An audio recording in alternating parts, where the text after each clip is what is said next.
Okay, this is The Grass is Greener on WXRW 104.1 FM in Milwaukee. I am the host of the program, Gary Grass. With me is my co-host, Babette Cornell. Hi, and today we're pleased to have Harry Targ, who has taught political science, peace studies at Purdue University, and many other things. Welcome, Harry Targ. Thank you very much. Good to be back. Friend of the show, Diary of a Heartland Radical. So, we all know Professor Targ. Yes. So, we had a couple of topics today, and, I think this will just be, any one of these ones would fill up the whole hour, but let's just start jumping in. What do you want to say, first of all, about the elections? Okay. As I wrote to you earlier, there are three things on my mind today, and we could call them pillars of the moment. The first is elections. The second is war. And the third, much less covered in our media, are the developments in the global south, particularly the meeting of BRICS in Ryazan, Russia. And of course, the first, I almost said the worst, in some ways it is our presidential elections. Because I was sure you were talking about the parliamentary elections in the Republic of Georgia that were just won by the Georgia Dream Party. But okay, let's do the U.S. then. I'll defer to you on that one. And I was on another call last night where we had a conversation about the elections, and I made a list of what next, what to do next. And when I say what to do next, I'm thinking of people who are generally progressive, peace and justice activists, and I made a list and see what you guys think. You're thinking after the elections, no matter who wins. Exactly, yeah. What progressives might think about doing if Harris or Trump win the election. Right. Okay? I guess my guess is they will. One or the other. Yes, one of them. Item possible one, if Harris and Walz win, we will need to figure out ways to defend that victory from those who will claim the election was stolen. Item two, if the Harris-Walz ticket... And vice versa. Yeah, right. And item two, if the Harris-Walz ticket wins, we will need to immediately expand our movements for peace and justice. And I mentioned here prioritizing demanding a ceasefire in the Middle East, an end to arms transfers to Israel, demanding negotiations to end the war in Ukraine, and ending arms transfers to Ukraine. And these are items that are on the agenda of the peace movement particularly. And if Harris-Walz wins, we've got to keep the pressure on them. For the long run, we need to demand nuclear disarmament, an end to the new Cold War, and working with rather than against the rising global south. Okay.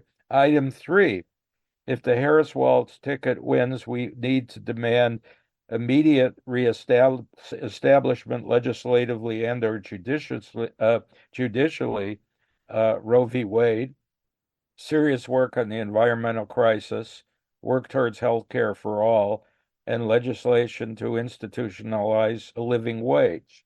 The last two on my list, if Trump-Vance win, including down-ballot victories, and we often forget congressional and state and local ballots, we need to bury our differences on the left and rebuild a progressive majority.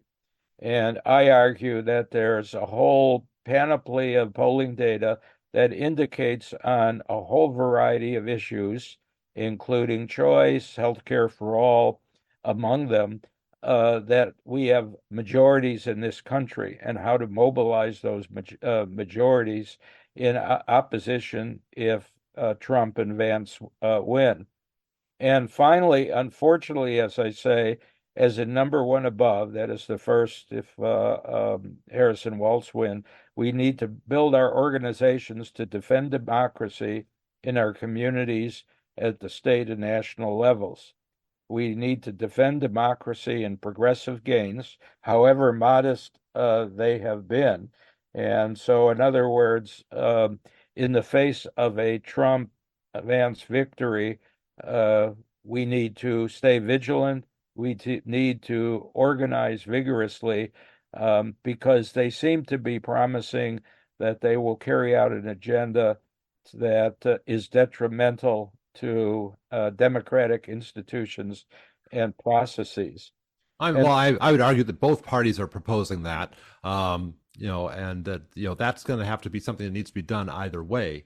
I mean, sure, if one of the things I've been thinking about a lot, like just in take free speech, right? Kind of a cornerstone of democracy. It's not directly related to elections, but it's right. It's there. It's the core for a lot of things, right? And campaigning included. Well, there's been movements on by both political parties to try to restrict free speech.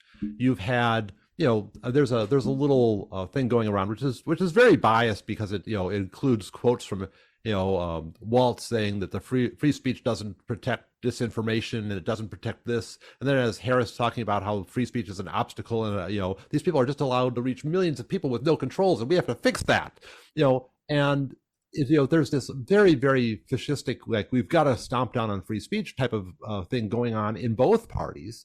And the thing is, both parties have different ways of going about it. They all have their like things that they want to restrict first. So the Democrats, the whole issue was, oh, well, Russian disinformation, we've got to clamp down on that. Oh, COVID disinformation, we have to clamp down on that. Oh, these like campaign expenditures that are allowed by Citizens United, right? It's like that was a horrible thing. We have to get rid of that area of free speech altogether, because now that's allowing billionaires to put money in, right?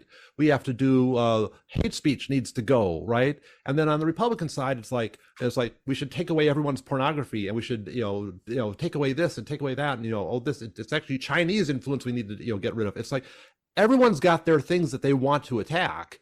And every single one of those is just like one more dead canary in the coal mine before it all goes. I mean, because these presidents don't just sit in their one little corner. So, I mean, that's been something that's been kind of getting to me. And I guess I'm on a little bit of a rant on the free speech thing. But, I think no matter who wins, there's going to have to be a lot more movement. And, when you say, if Harrison Walz wins, then we have to really organize and get this together. My fear is that, if you have Trump Vance win, that'll be a big spur and everyone will want to get together and organize and they'll all want to fight Trump and so forth. But if Harris gets in and wants to do some of the same types of things, everyone will just sort of like you'll have one group of people that'll be like, we still have to fight this, we still have to fight this. And if other people will say, well, she's doing her best and we don't want to undermine her. And, she's, you're only serving the forces of Trump if you attack her now, you need to give her some space. And it's like, be quiet and settle down and don't protest her. And that is really destructive. And, that is actually, sometimes used as an argument to say, Trump is kind of unpredictable. Trump might actually do some good things, and we'll at least be able to like organize against Trump when he doesn't. And Trump actually listens to people because he's like just all about his own ego, whereas Harris wants to do whatever the establishment has bought her to do. So it's just kind of this weird. I mean, I don't want to press for Trump. I mean, I'm not going to vote for either of them, but it's there's a lot of stuff going on in this. So. Yeah, the document that I may have sent to you, I have in all caps. Irrespective of who wins. In general, Right. we need to rebuild our left, peace activists, feminists, workers, environmentalists, and all humanists who understand that however weak, U.S. democratic institutions are under attack, and the very peace and environmental condition of the world are under attack. And Yeah. I totally agree that I'm not trying to give a brief for Harris Walz, although I confess I would prefer that they would be victorious. But in either case, we need to rebuild the left. And I think the elections have been a distraction for this process of Absolutely. building a viable left. And after next Tuesday, we'll have to move. And all I'm saying is there will be. What? You're going to Canada? Right. No, no, I'll maybe come to Milwaukee from Indiana. Um, Like, but after next Tuesday, we will have to craft an agenda, a series of tactics and strategies that meet the moment, that are more appropriate, whether our adversary is Harris Walz or Trump fans. And I did call up, again, I was at a meeting last night. I printed out Gene Sharp's list of 198 forms of resistance, and I advocated for this meeting I was at that we be familiarize ourselves with these forms of resistance. And many of them we've already engaged in, others not. But I think forms of resistance, well chosen, will be applicable in the case of either one winning. So I don't think I'm in very much disagreement with you. very Uh, good points. I mean, I remember being a part of just grassroots campaigning for Barack Obama his first time around. And a lot of people in the peace movement where we had high hopes. And at the end of it, because, well, first of all, because there was a lot of, you know, engagement and people were being asked for their opinion on things. And then at the end of it, all that was shut down. And we were basically told, okay, go home now. And we were very disappointed when he started to do anti-peace things and, you know, really ramp up the wars. And so, I mean, I know I'm going to see that again, regardless of which president. Nobel Peace Prize winner currently bombing 7 Muslim countries. right. Uh, I totally agree with you. There's one however, and I know you people are going to be standing for peace and support of Cuba. The lives of Cuban people improved when Obama was in office. Yeah. Yeah, yeah. Trump radically transformed this. And to Gary's point, Biden campaigned with the promise of returning to the Obama years policy towards Cuba, and he didn't. So, Right, um, right. You doubled down on Cuba and made it worse. And you know it. And I think this is a pattern that you see. I mean, we've definitely seen it in state government too. And I've made this point a couple of times. You know, the Republicans ratchet things over to the right. You know, they pass a huge tax break for corporations and billionaires. They, you know, get rid of union rights. You know, on the national level, Trump took us out of the agreement with Iran. You know, he eliminated all of the good things that Obama had done for Cuba. And then you got a Democrat in. What does the Democrat do? Leaves all those things exactly perfectly in place, right? Nothing has changed, right? You know, in state politics, it's like we had Act 10 here with and then it's like, and you know, the Democrats haven't even like proposed getting rid of this horrible thing that everyone was protesting against. This was the most worst thing that Scott Walker ever did, and then ever since then it's been Scott Walker Democrats up and down, right? No one is like says anything about it. It's just there now. It's permanent. You know, and it's like whenever the Democrats do something, it's temporary, and whenever the Republicans do something, it's permanent because you know the Democrats are just I don't know they want to have all the credit and all the votes just for sitting and doing nothing and blocking the Republicans from having done even worse, right? And that's good enough to say that they're lesser evil and good enough to give them credit. And it's like every year the standards for what to demand from the Democrats seem to go down and down and down, and you know, and that's sort of like, you know, that's the argument for the third party. I mean, there's obviously very strong arguments for, you know, voting for the Democrat over the Republican. Even, you know, there's a good reasons to vote for the lesser evil, and if people want to like sit and hash those out, those are good too. I just hear that constantly. And I think in the mainstream we're inundated with all the reasons why Trump is the nightmare that must be stopped at all cost, and we don't hear the other side. And then I go on Twitter and I hear all like socialists like who refuse to acknowledge any difference between the parties at all, which is also wrong. You know, but those are my contacts. yeah, let me throw in 2 points before I forget them. First, I was impressed with an article about a speech Angela Davis gave a while ago in France, and she was arguing in the end that the left should support Harris Walz. And her argument was that Harris Walz administration would give a little more space for mass mobilization than a Trump administration. And I kind of agreed with that. And secondly, I forgot where I was, but I made reference to the first line in A Tale of Two Cities. This is the worst of times and the best of times. And we know what the worst of times are, both Trump and Biden administration.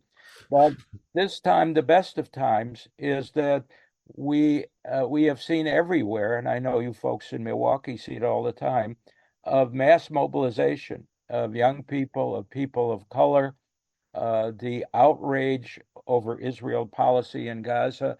And I don't think this generation of activists will do what we may have done when Obama was elected, that Babette referred to. Hmm. So Yeah. we'll see. But I think there's reason to be modestly optimistic. And the language that I hear from Trump about targeting enemies, including Adam Schiff, the Democratic candidate for senator in California, if he's an enemy, then we're just, the devils incarnate. And and so I think that the Democrats are beholden by tradition to give at least some modest obeisance to civil rights and political discourse. Yeah, well, and just I mean, just in terms of like the general economy, you know, if they're if they put better people on the NLRB, and they have a more progressive tax policy, and they do more for working people just in terms of the economy, that will give people more time where they don't have to be constantly engaged in the drudgery of work in order to stay alive. They'll have more free time that they can devote to some sort of political activity and staying informed and getting out in the streets. And so that's, there'll be more money for progressive causes. It'll have a positive effect. It's like I say, there's strong arguments on both sides, and I don't have any disrespect for someone who has the wrong conclusion at the end, who disagrees with me. I mean, if you disagree with me, then you came to the wrong conclusion. But what is really disturbing to me is to see all these people that have joined either the red cult or the blue cult, and they just walk around like zombies, repeating shibboleths that they are in TV ads, and they've totally turned their brain off until after the election. And it's like, I'm going to start talking to those people. I mean, I have a lot more friends after the election is over, because all the people that I can't stand talking to now, because they've all joined this cult, they'll be wandering around the streets for a few days looking for a new cult to join, and then they'll be back to normal. Right. I have this. I don't know if we want to get into this, but I argue that Trump, since his emergence on the scene, has been an incredible distraction, and he's been the major. The corporate media has benefited enormously by his emergence as a dominant political figure. And we've been engaged in responding to Trump for 8 years now. And as a result, we've paid inadequate attention to U.S. imperialism on a worldwide stage, on the environmental crisis, etc. And I saw recently. I mean, I think we've paid inadequate attention to a lot of domestic policies too, because everything is on this like Trump theater. Everything is about he sent a mean tweet to somebody, or he engaged. I mean, so little of this has anything to do with policy. It's about him being a coarse individual. Right. And everything is like superficiality and surface now. There's like and it's all theater. It's like I'll get back to this. I'll let you finish a point. Okay. I'm drawing a blank now on the producer of West Wing, but I saw an article quoting him a week or two ago that a Trump victory would be. The creator and writer was Aaron Sorkin. Yeah, that Trump victory would continue to be advantageous for the corporate media. And I know that statement has been made by others as well. Trump's been a big profit maker for the corporate media. And I see the duality between MSNBC and Fox as as largely the resultant of Trump, as the gift that continues to give. And I'll be glad when the election is over. And they're both horrible. It's like, the last thing I saw from MSNBC was, Rachel Maddow nodding along and agreeing with Victoria Nuland on things. It's like this, they are both incredibly regressive forces. Yes. Yeah. And I used to be addicted to MSNBC until 2016, when they began to ignore Bernie Sanders and show Trump every time he spoke. So I'll be glad when the election is over. So will I. We return to serious discussion and debate about foreign and domestic policy. I'll be glad when we begin to look behind the surface on politics and look at monopolization of the American and global economy. I'd be glad when we begin to look more seriously on how our economy is built on military expenditures and these deeper structural issues that have to be addressed. And the election distraction is over with, and I hope Trump leaves the scene, so that we could do this. He'll never be completely gone, even if he loses. Well, that's true. Yeah. And I don't think all the look, if he's in office, right, you'll have the Democrats still trying to who knows? The Democrats could very easily lose the Congress completely. There's a lot of stuff that's very closely up for grabs here. Right. And it's the Senate is very, very close. I think 538 had the Republicans taking it over by 1 seat or something like that, in their most recent projection. And I know we could have a painful debate about Tammy Baldwin, right? Very much so. Yeah. Although the fellow she is running against, Hovde, that I must say is even worse.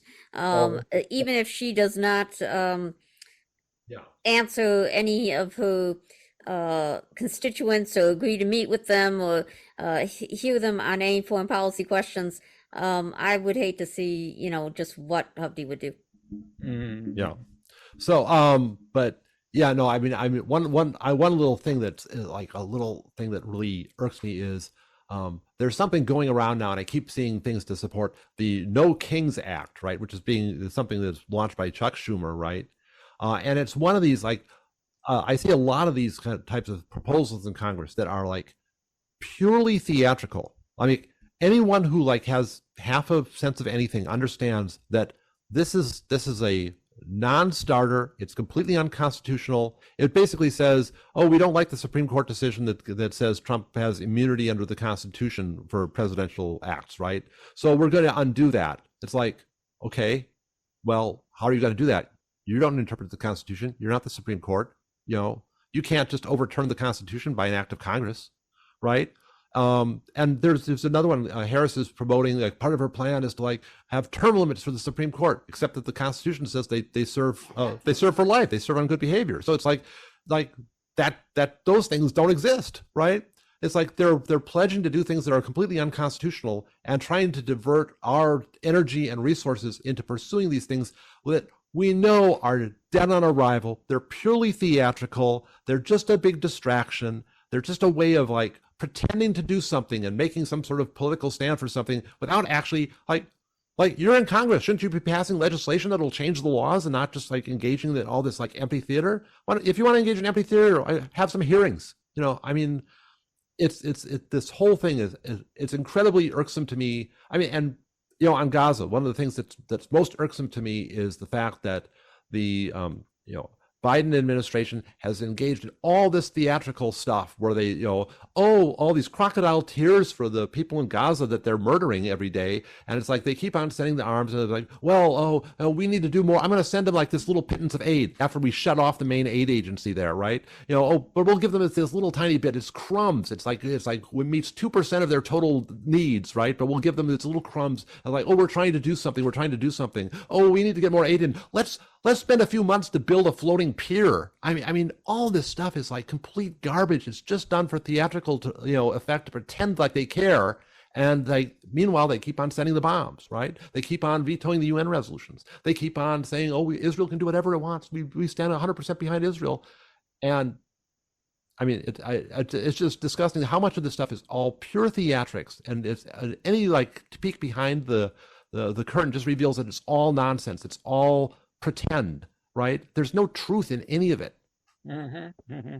I've been taking a deep dive into the literature on recent American political history, and I've read a number of books that deconstruct the Democratic Party. Rick Perlstein is just one. And I think we haven't paid enough attention to the transformation of the Democratic Party, which began in the 1970s. And basically, in short, the transformation is that the Democratic Party gave up its New Deal tradition.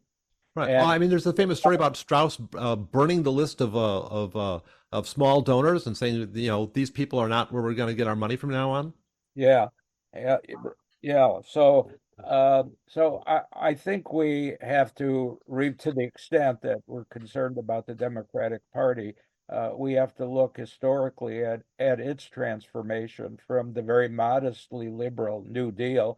And I was particularly influenced by a book that was based upon research in your state, The Politics of Resentment. Kathy Cleary, I believe her name is, Mm-hmm. who's a professor of political science at University of Wisconsin-Madison. And she did research before Trump's victory in 2016.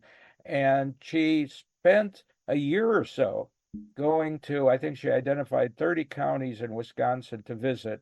And rather than give detailed questionnaires, she'd go and schmooze with people at diners and coffee shops in the morning and just to hear what they were thinking. And what she claimed to have found was a growing politics of resentment, and a resentment particularly at people coming from Madison and Milwaukee. But it wasn't resentment based upon race. It was a resentment based upon this kind of sense that people from the liberal elite were coming to Yep. their communities and telling them what they should be doing. And the people in these communities, in many of these communities, had experienced deindustrialization.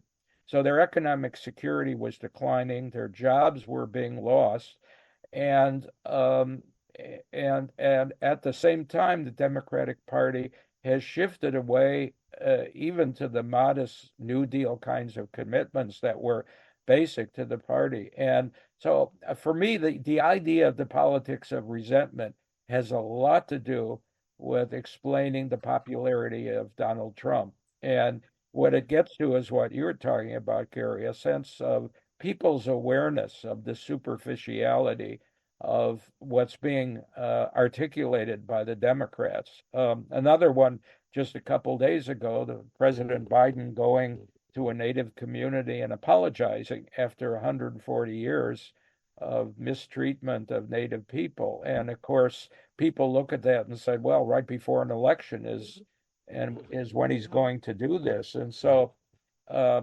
hypocrisy generates more resentment, and an absurd figure like Trump comes along, and people, while they might not really appreciate him, say, what the hell, I'll support this guy because he verbally is challenging the dominant narrative, even though he himself, down deep, shares the dominant narrative.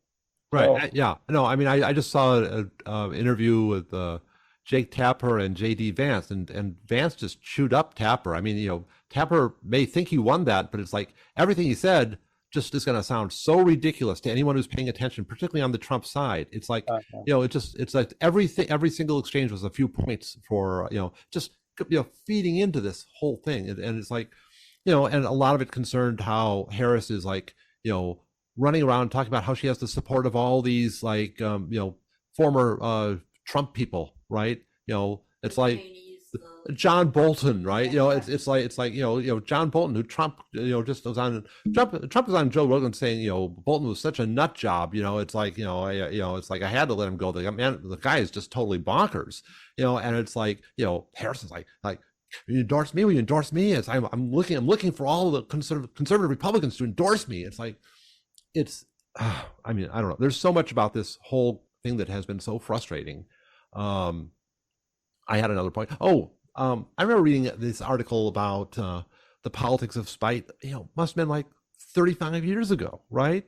Um, and it's been this has been the playbook for the longest time, right? Always redirect people's resentment away from the people that are actually oppressing them, and so it's like, well, we point you over at these people, right? We point you at these people. It's like, and it's always been this sort of common thing where the liberal elites are working to give all of your benefits that you deserve to illegal immigrants or the black people, or to it's like, when that the chant was, the Jews will not replace us. It's like, the Jews will not replace us with blacks was what they were chanting, really, right? Oh my God. It's the whole idea is that you've got this unholy alliance between elites and these lower classes, where the elites want to hurt the hardworking good guys like us and give it all to some undeserving people, because we are dangerous to the elites because we're so good and strong and moral, and we represent a threat to them, right? This was the protest in North Carolina or something. The Charlottesville one. The Jews will not replace us. People, it's like, they don't think Jews are coming to take their jobs. They think the Jews are in charge and are going to give their jobs to black people. That was what that meant, right? If people don't realize what they're saying, it's important to listen to what they're saying. I wanted to kind of switch gears here and maybe get into some of the international issues, like what's happening in the Middle East, or the issues with BRICS and such. So whichever of those you'd care to handle first. I just had the big meeting in Kazan, but yeah, whichever one you want to handle first. Okay, let me list some of the things that very, very briefly that I have in my mind. Much of it. You have more lists than Chat GPT. I know some of this you've discussed in depth with guest speakers over the months. Let me just list a few obvious things that we know about. One, I'm convinced that Israel is committing genocide, and I have before me on my screen the language of the UN Convention on Genocide, Article 2, which has a number of defining features of what genocide is. And basically, it involves targeting and killing of populations. And to me, that's been going on for a long time. Secondly, the domestic side of the U.S. support for Israel is the emergence of the use of anti-Semitism as a tool to crush dissent, and we see it all over. You guys see it in Milwaukee and attacks on the University of Wisconsin, Milwaukee. And as a Jewish person, I truly resent religious identity being used as a tool to repress criticisms of United States foreign policy and implicitly give justification for the brutal Israeli attacks on the Palestinian people. Yeah, it's really horrific. You see Germany practically rounding up all the Jews to charge them with anti-Semitism. Right, right. Secondly, the war has expanded, and the danger of global war has increased. I have before me a Biden statement. Is from September 25th. All-out war is possible in the Middle East. President Biden warned Wednesday that all-out war is possible in the Middle East, acknowledging the limits of his own persistent diplomatic efforts at achieving a ceasefire deal. Well, we talked about the meaning of that. Part of the expansion of the war, of course, has been into Lebanon, which has been victimized by Israel, supported by the U.S. for years. And in addition, war against Iran is increasing. This tit-for-tat attacks by Israel on Iran and Iran back on Israel is potentially a prelude to war. Very, very dangerous. Let's add, of course, Ukraine, which has really been swept under the rug because of the distraction of Trump and the rise of violence and war in the Middle East. But we know the United States and NATO forces have continued to support Ukraine, escalated that support, and to add to the sort of ideological framing, now the narrative includes North Korean troops entering the war against Ukraine. So, And Ukraine fighting in northern Africa. right, right. So, um, I mean, this isn't a world war at all. It's just, a few continents involved. right. So, this is the context. My first category was elections. The second category was war. And I'm interested in the third category, that is the transformation of the international system itself. I'm in a group that has a committee to look at what we call the new international realities. And the new international realities involve a slow but steady transformation and redistribution of power and influence on a worldwide basis from the traditional power from Northern Europe and North America to the global South. And this is manifested in several ways. The reestablishment and revitalization of a whole variety of new institutions, one of which is BRICS, which stands for Brazil, Russia, India, China, and South Africa. And the BRICS started, I think, about 2013 as dialogue between these five relatively large economically based countries in the global South. It actually started out as the RIC and then became the BRIC and then became the BRICS. It emerged from Russia's intervention to help settle disputes between India and China. Okay. And it continued to grow, and they began to meet annually. And as you pointed out, they just completed a meeting at Kazan, Russia. And in attendance were the original BRICS members, I think about 8 or 10 countries that have been requested and have been made members of BRICS, and about 30 or 40 others who have requested becoming members of BRICS. And the BRICS conversation, and they've published online a declaration from Kazan, includes conversations really about transforming the nature of the international economy. The world economy, as you know, has been dominated by the so-called Bretton Woods system, which was established after World War II. Its major institutions included the International Monetary Fund and the World Bank. The currency that underlied all economic activity was the dollar. And the BRICS nations have been having a conversation about transforming the nature of the international economy, establishing new mechanisms for trade. There's a grain trade system being established, and generally discussion of what's called de-dollarization. Mm-hmm.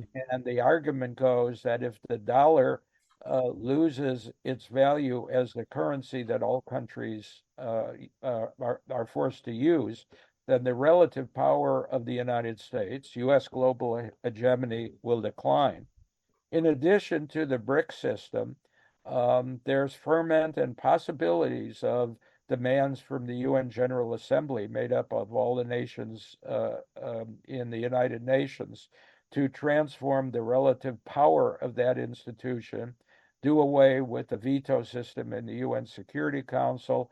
And is it today or tomorrow, Babette, that the UN General Assembly will again vote to condemn? I believe it's tomorrow. And the so block. there's going to be a 24-hour protest that begins today at 7 o'clock and runs through tomorrow. Okay. This is October 29th as we're saying this here. So Yes. this is, yeah. So people who listen to this next week, we're talking about something that's going to happen on the 30th. It's October 29th now. Okay, and it's about Cuba. The Right. world is outraged that the United States blockade is starving Cuba.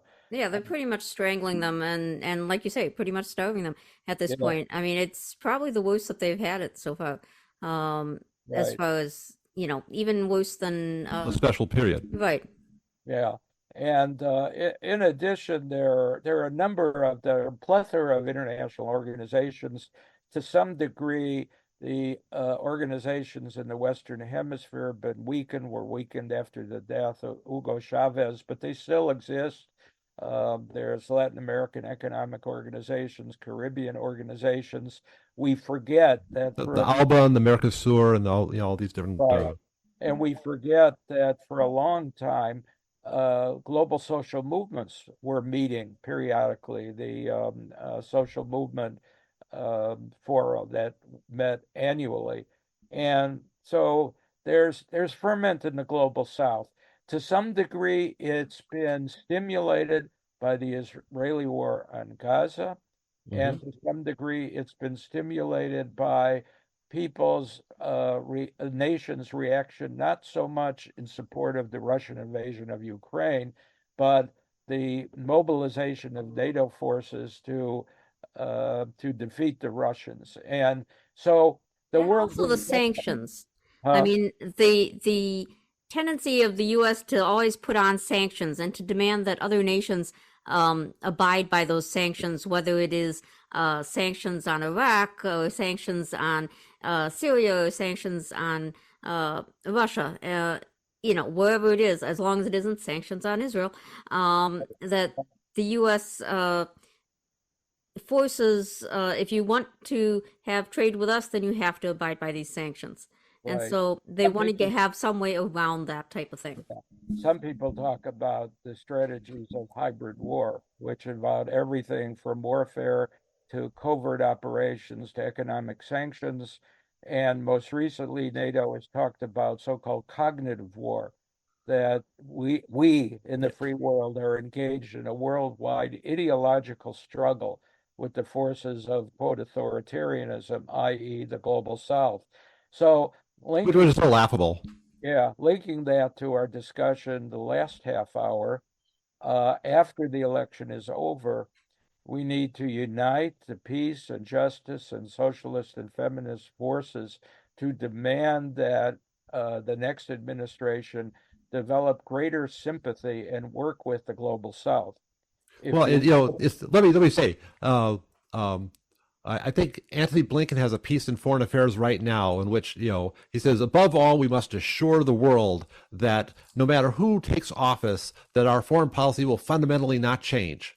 right, Right? So they're doubling down on we will continue to be assholes forever.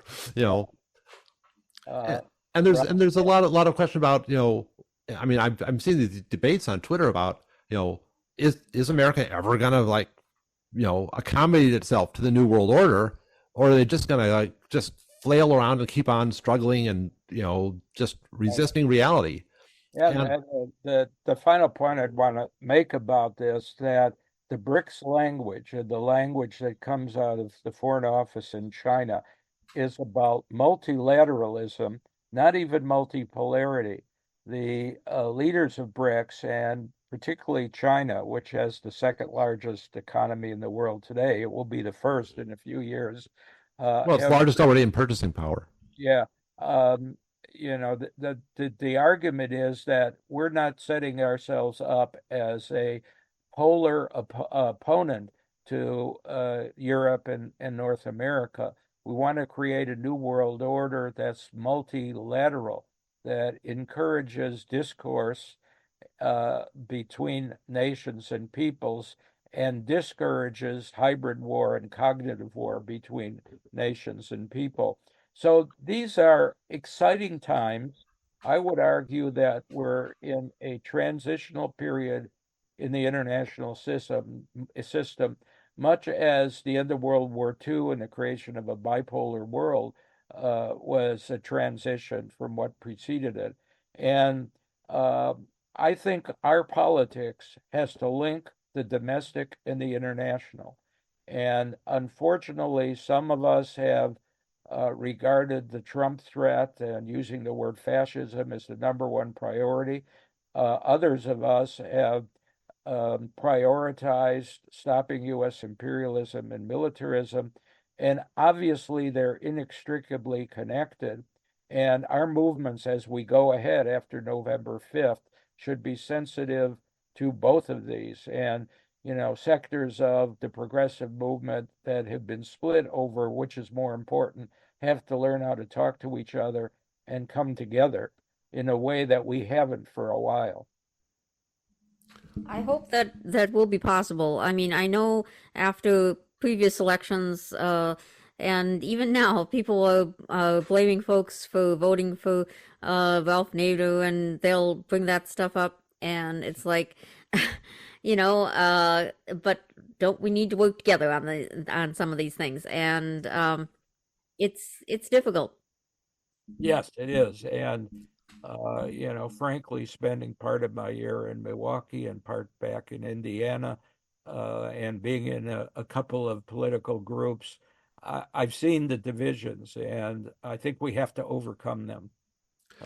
Yeah, So, I think one of the issues that I've been thinking about this through a lot of our conversation today is that it would be really great for people to like just join like a little socialist group and like learn, right? And just not try to take their entire perspective from like this very, very tempting bank of stuff that is produced by the sort of liberal Democratic Party aligned whole movement, which produces a lot of good stuff and a lot of like very valid criticism against things that are going on towards the right. And but just try to like touch the ground and like learn things from the ground up and like consider how things work and have some sort of independent source of knowledge so that you're not turning to MSNBC for all of your information, because people just keep getting drawn into this whole almost cult-like alignment with these forces that are negative, right? And you see over and over in the peace movement where there so many people are just stymied by the fact that they're coming in with like just Democrat brain, and it's you just need to like have a peace movement that's about peace. Like start out thinking about what peace means and work from there, and don't try to bring in all of your Democratic Party stuff into it all the time. If you want to have a movement about this or that or the other thing, there's really good organizations out there that are like issue organizations. They're not party organizations. They're just like they want to work on this, and they'll work with whoever is supporting them, and they really like the Democrats because the Democrats give them more support, and they understand that. But they also go to the Republicans and ask the Republicans for their support, and they actually go to the third parties and ask them for their support, and they try to go to the people, and they try to get people to understand what the issue is. That is so much more important, to have people understand what is going on and what will help them and what the issues are, than like get drawn into all of this superficial theater that's put on by the two-party system that sucks up all of your energy and all of your oxygen and diverts you into things that are ultimately useless, right? Start from the ground up, learn stuff. I want to see Gene Sharp's list. Gene Sharp's kind of a controversial figure for some reasons, but we can talk about that some other time. But I want to see that list because I've been promoting something like doing all the things. right, right. I've also found interesting, I've recently looked at the website of BDS, and they have a series of a whole array of tactical recommendations that people concerned about the Middle East can engage in. And their website even includes accessing groups in your area. You could type in a zip code and find out if there's a group in your area that's engaged in a boycott, divestment strategy, and so on. So that's a kind of concrete example. And some of the BDS activities, boycotting a product, are very modest for people to do. It's easy to pass by the hummus shelf in your grocery store. Yeah, skip Sabra. Yeah, right.